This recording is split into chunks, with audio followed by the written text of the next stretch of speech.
Welcome to 5 Minute Biz, and in this week's episode I'm going to be sharing with you what my most embarrassing Skype call ever taught me about growing my business. It was one of the keys to an absolute breakthrough, and I'm guessing it might help you too.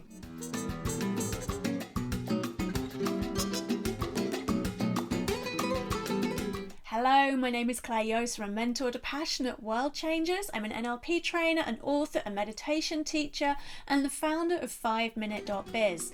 And in today's episode, I'm dishing the dirt on my most embarrassing Skype call ever, and also why comparing yourself to your competitors is actually shrinking your business. So, there I was back in 2008 I had 2 kids in tow, I was a single mother, life had pretty much fallen apart, and I was rebuilding what was left of my business in a brand new way. And I'd got myself a mentor who was an amazing guy out in the States, who I really loved working with, and this was the first time I'd ever done a Skype call with him. Now, I was really struggling to juggle life and children, and the drama and the emotion and the stress I was creating in my head about my life situation. So when I did this Skype call, it was pretty much the first Skype call I'd done. I didn't really understand how Skype worked, so I'm sat there. In order to meet the time differences, I'm in my dressing gown, and goodness knows what the environment behind me looked like, but I hadn't paid that any attention either, and it wasn't the smartest dressing gown either. It had seen better days.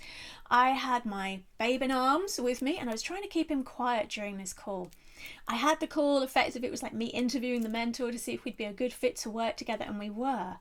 And at the end of it, I was thinking, yay, I've won the Good Mummy Award and the Good Businesswoman Award. I'd managed to hold a whole conversation without the kids screaming. It was way after their bedtime, very late at night.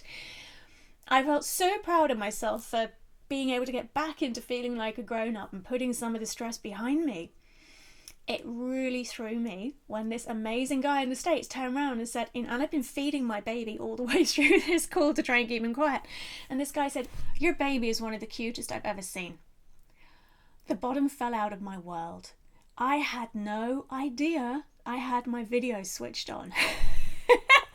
This guy had seen me with my hair everywhere, my tatty old dressing gown, my boob hanging out as I was feeding the baby. Goodness knows what kind of disorganization in the background. I had 2 choices in that moment. I could either do what we would normally do and go into hiding through fear and embarrassment, or I could stand in my authentic power and realize that this guy had just given me the most amazing gift. He hadn't cared what I looked like.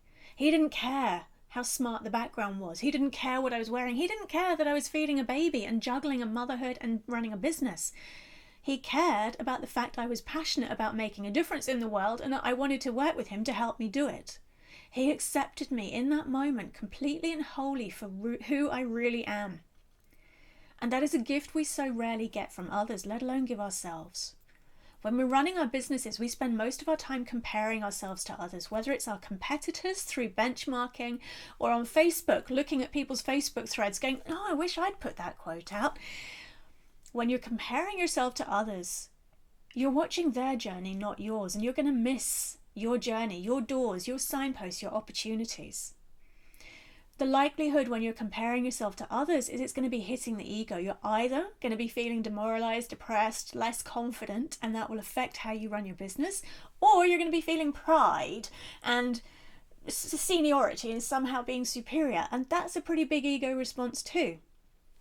Yes, it's important to know what other people are doing in your field, but the breakthroughs come when you stop comparing yourself to others, when you stop worrying what others think, and crack on with simply being the best version of you can possibly be, as authentically you as you can ever be, and each and every day competing with yourself to become more and more authentically you, because the more you accept and love yourself for who you really are, the more you give other people permission to do that too.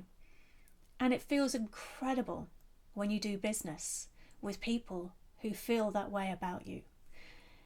So, that is what I learned from my most embarrassing Skype call ever. I do now check whether the camera's on, and I do check my background. But I'd love to hear from you. Has this resonated for you today? Is there anywhere in your personal life or in your business life that maybe being more authentic is something you really need to give yourself permission to be right now. And how could you go about doing that? Let me know via the comments. I would love to hear from you. Back next week with your next 5minute.biz. And if you liked this episode, please share it far and wide. Twitter, Facebook, Pinterest, Instagram, all your friends in your business groups. And to catch each and every episode and get invitation-only membership of our gorgeous 5minute.biz group on Facebook, go to www.5minute.biz. That's 5minute.biz and register today. I'd love to see you there.